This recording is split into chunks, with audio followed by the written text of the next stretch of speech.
Bwana Yesu Kristo asifiwe sana. Yamkini kuna vitu unaviona havipo sawa ulimwengu wa roho. Ili eneo baadhi ya watu wamevuka, lakini wengi wao ambao wanataka kuingia mbinguni hawajavuka ile eneo. Kama unavyoona kuna agano la kale na agano jipya, vivyo hivyo maisha yako yamegawanyika sehemu mbili. Yaani kabla ya wokovu na baada ya wokovu.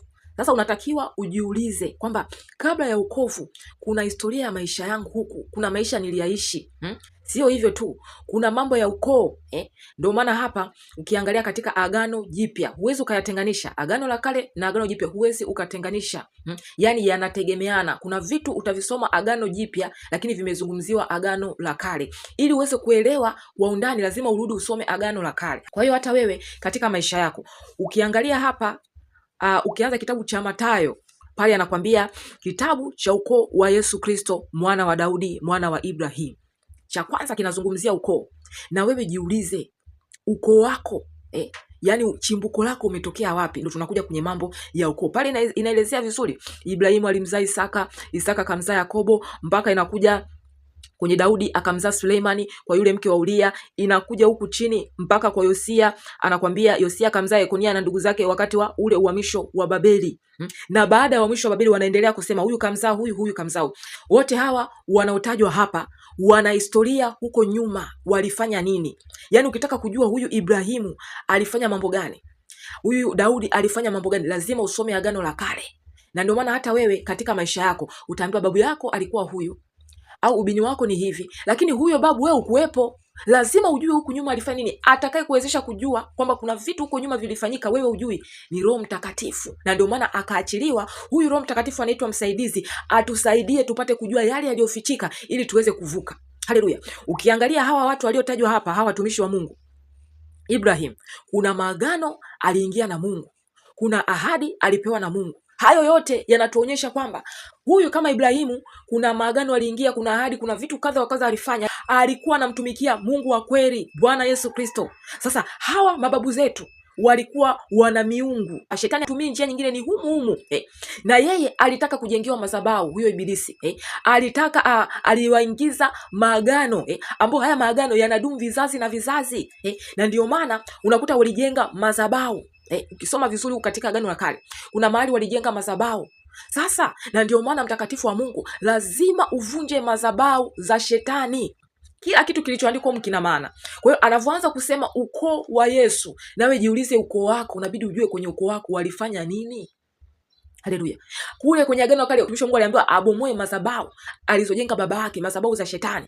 Kwa hiyo hata wewe kuna madhabahu ambao babu zako walijenga, unatakiwa wewe umechaguliwa kuwa kuhani uzibomoe zile madhabahu, ndipo hapo utakapofanikiwa. Usipobomoa hasara kwako. Hiko ni kipengele cha kwanza. Ndio hapa kwenye ukondo unakuta kuna mambo mengi, nimekuelezea kwa ufupi, lakini ukikati ukitafakari Roho Mtakatifu akusaidie. Kwenye ukoo kuna mambo mengi sana.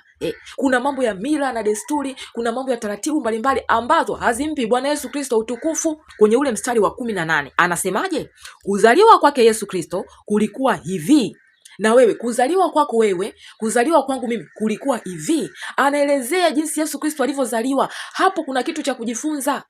Inakusaidia hata Mungu akusaidie jinsi unavyosoma Biblia. Usisome tu hivi unasoma, hapana. Yaani na wewe unapokuwa unasoma unavaa sasa ule uhusika kwamba na mimi kuzaliwa kwangu kulikuwa hivi. Kulikuwaje sasa? Anaelezea Mariamu mama yake alipokuwa ameposwa na Yusufu, kabla hawajakaribiana, alionekana na mimba kwa uweza wa Roho Mtakatifu. Naye Yusufu mumewe, kwa vile alivyokuwa mtu wa haki, asitake kumwaibisha, aliazimu kumwacha kwa siri. Wewe ulizaliwaje? Kuna wengine walizaliwa nje ya ndoa. Yaani huyo sio huyo baba yako mama yako hawakuwa mke na mume. Walikutana tu hivi, hata mali haijatolewa ukazaliwa. Kuna uharibifu, shetani alipata nafasi akaupenyeza. Unatakiwa ujue sasa hapo wewe ulizaliwaje. Haleluya. Kwa hiyo kuna sehemu ya kutubu hapo.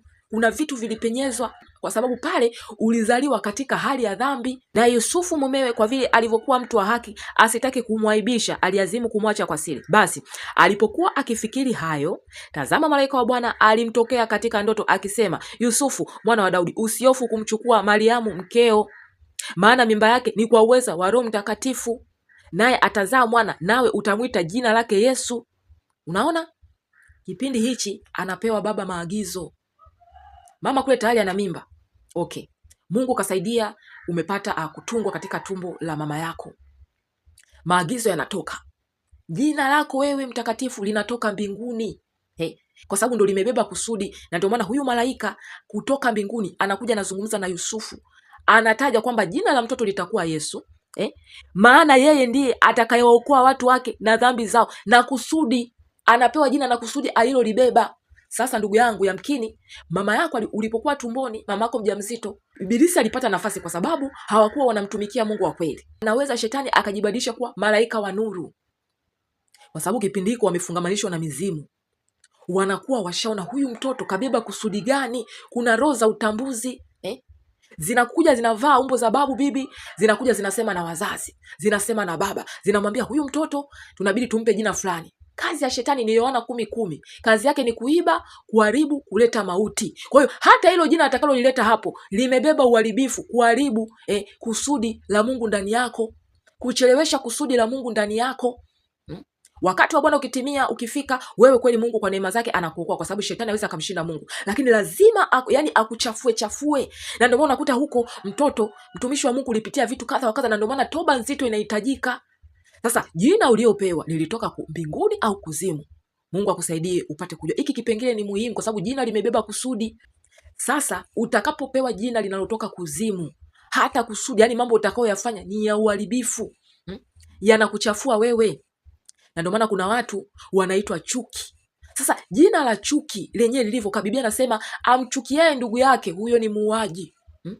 Anakupa jina linaitwa majuto. Yani wewe utakuwa wa kujuta katika maisha yako. Sasa wewe ulimwengu wa roho utakuwa unatendeshwa, yani utakuta unajiona unatoa kafara tu za kuua, mikono yako inamwaga damu. Kwa sababu gani? Lile jina limebeba kusudi la mauti. Yani wewe ni muuaji ulimwengu wa roho. Haleluya. Majina mengine ni ya kiruga, lakini ukija kuangalia maana yake yamebeba uharibifu. Kwa hiyo jina kama jina linaweza likawa linakufunga. Umeokoka, umebatizwa, lakini jina hapa ndiyo sababu ya kushtakiwa wewe. Hukubadilishiwa jina, jina hilo limetoka huko kuzimu. Kwa hiyo wanakufuatilia kupitia jina lako wewe. Jina lile limebeba kusudi. Bado unajiona ulimwengu wa roho kuna vitu havipo sawa. Angalia kwanza kwenye jina hiko, kipengele cha kwanza.